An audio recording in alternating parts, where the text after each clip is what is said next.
So just buying this figure really makes me want to buy a parrot and then hate listening to it talk all the time.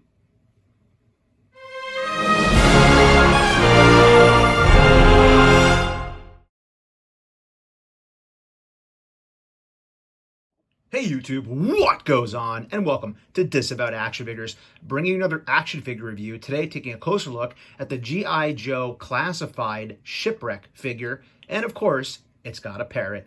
I have very fond memories of this character from watching the cartoon as a kid, so this was a must pick up for me. Again, do not go running out to your big box stores, Walmarts and Targets, because I did not get this there.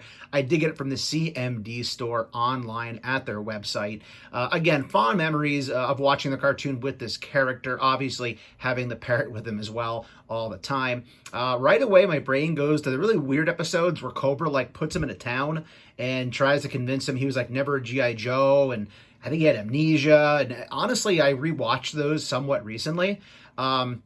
And it's messing with my head now. I think the people melt. I don't know. Let me know in the comments if you know what I'm talking about. But we're not here to talk about the episode. We're here to talk about the figure. So let's get back to that. As you can see it on the rotating base, that is the packaging.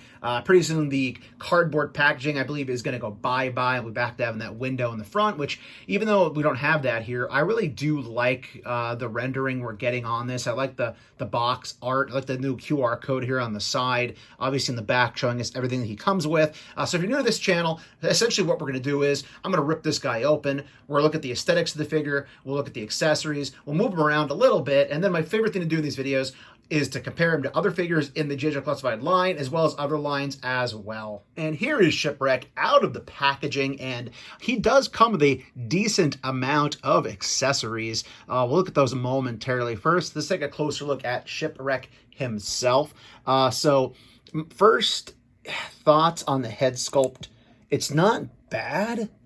For some reason, I think it's because he's just so stoic here with the face sculpt. The expression on his face, whereas on the box, he's yelling and making crazy faces. So that might be why I feel like it doesn't look like him as much as I would have wanted it to.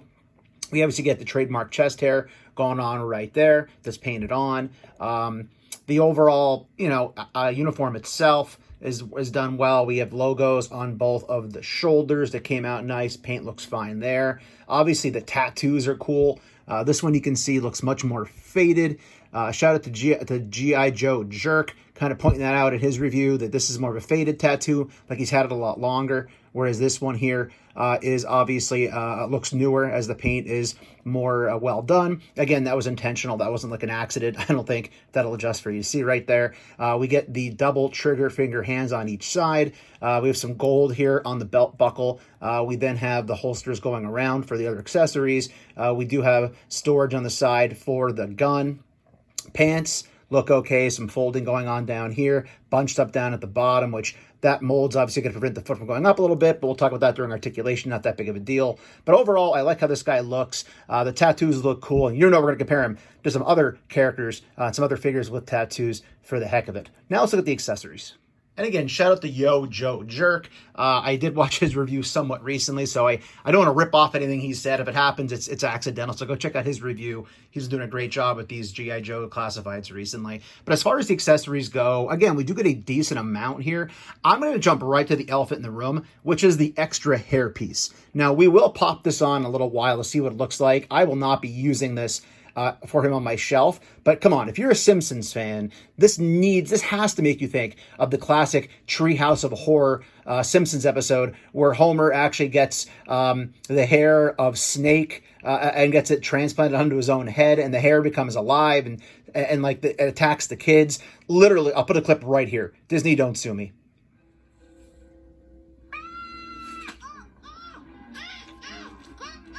I had to throw that in there for fun. All right, so again, I like what they're doing here. Again, let's just do it now real quick. What the heck? This just pops right off. They did this with, I think it was Lady J, I believe they had with the ball cap.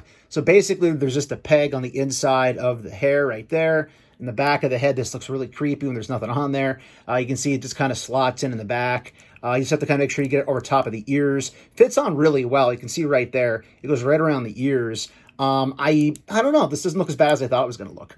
I think I really do need that hat on him, though. I mean, that's obviously going to be, the classic look for him. But yeah, again, that's that. So for now, let's leave it like it is. Other accessories that do come along with him that we have laying back here. We do get a rope, which again, I'll get thrown kind of over his shoulder.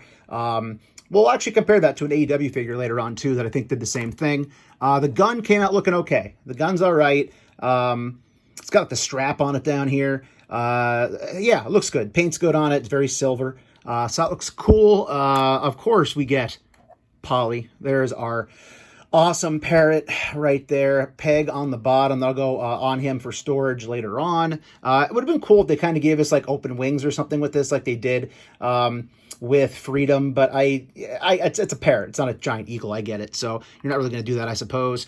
We do get like the anchor looking thing, which again will store right on his belt buckle, I believe.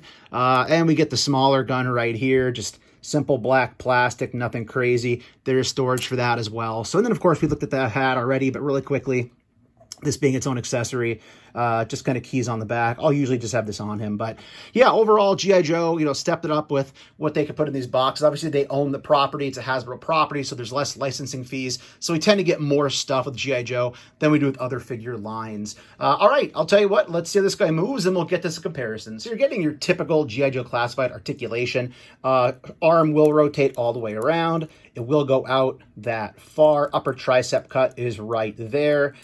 We do get double jointed pinless elbows going on.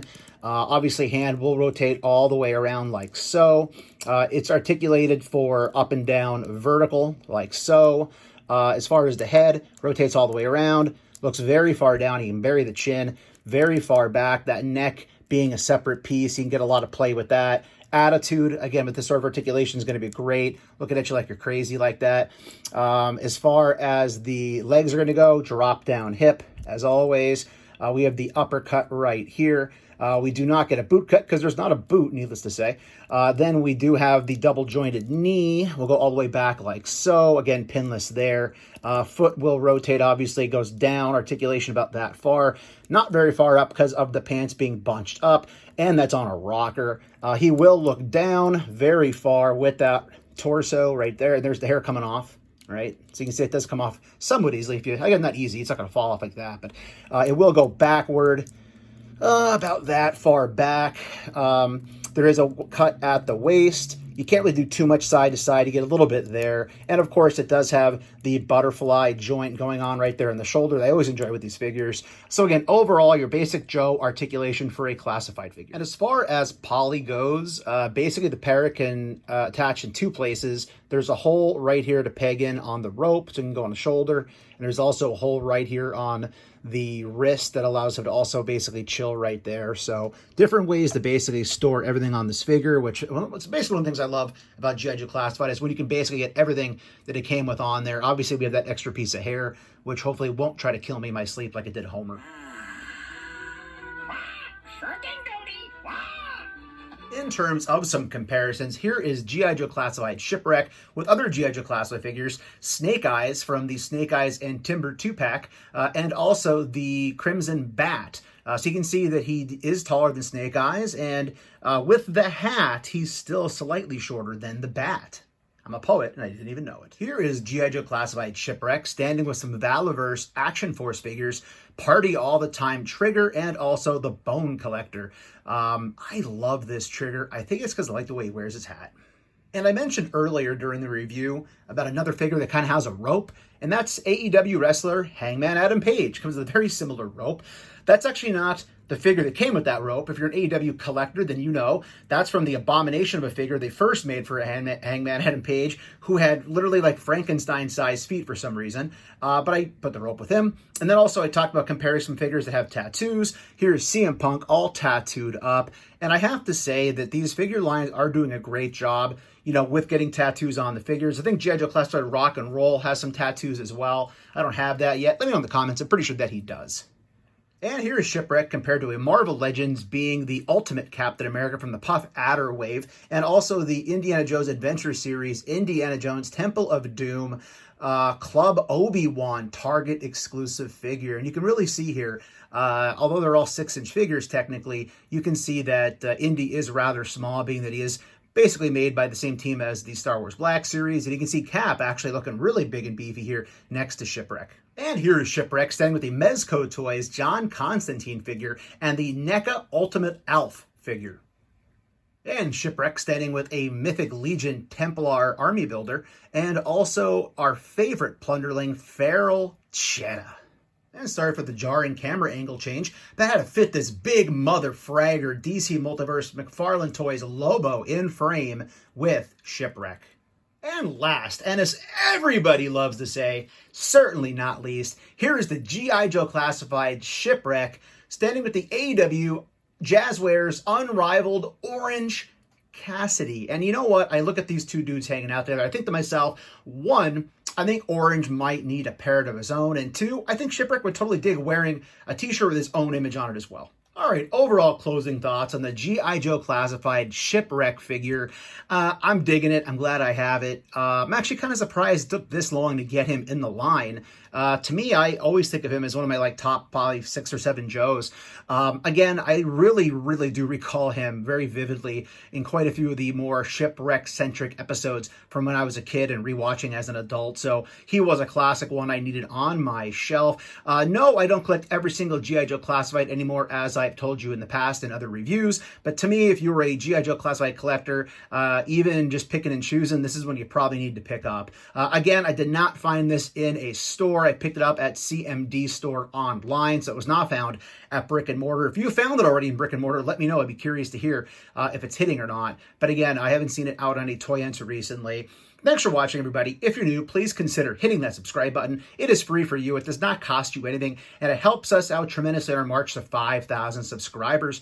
Go ahead and hit that bell for notifications. That way, YouTube actually notifies you and will tell you when we post new content here on the channel, like our weekly toy hunts, reviews, and live streams. Leave a comment down below. Hit that like button. And for daily toy content and daily toy updates, try checking us out over at Instagram and Twitter at Disavowed_12. Hey, everybody. If you're going toy hunting this week, please try to remember the 3 Ps of the toy hunt. Patience, persistence, but most of all, politeness. Take care, stay healthy, and I'll be seeing all of you at the pegs.